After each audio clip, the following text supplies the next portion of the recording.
Step 1 for the craft method is understanding motivation and ambivalence.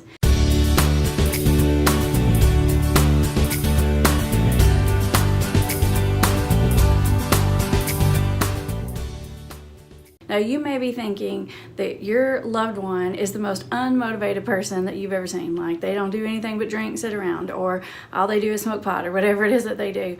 But that's not true. Everyone is motivated.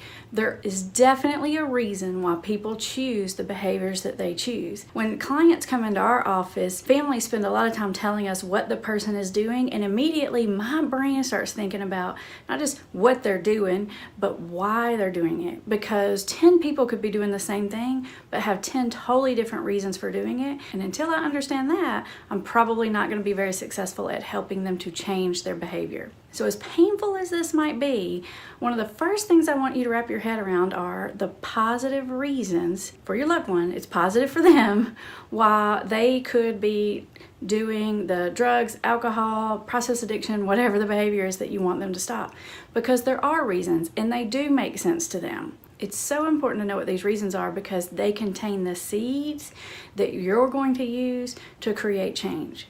So for example, if you know that your husband is drinking because he hasn't dealt with the death of his mother and it helps him to sort of keep that pushed down, then instead of being judgmental about that, if you can acknowledge that, even if you don't agree, even if you don't think that's the most effective way to go about it, right now it's working for him. It's solving some sort of problem. So you've got to understand, like, okay, it's enabling you to keep this grief contained so that you can go to work or so that you can function for your family or whatever it is.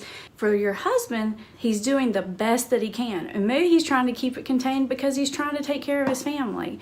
So try not to put a judgment on their reasons and just understand that it's serving a purpose. If this is your kid, maybe they smoke pot because they're going to tell you it helps with their anxiety. Now, you may not agree with that. In fact, if you've watched some of my videos, then you know that smoking pot makes anxiety worse.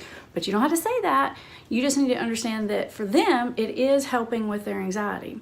The reason you've got to know this is because if you're eventually going to get someone to change that behavior, you've got to find an alternative solution for helping the original problem, which might be grief, which might be relieving my anxiety, which might be fitting in with my friends, which might be relaxing so I can engage in social situations. Whatever that positive reason that they have, you have to start with that. So many times, family members and even counselors, they want to skip past that because they've already thought about it and they know the negative outweighs the positive and they're sure they're right. And so they want to go right into those negative reasons, meaning the reasons why the person should change the behavior. But that's not a good place to start.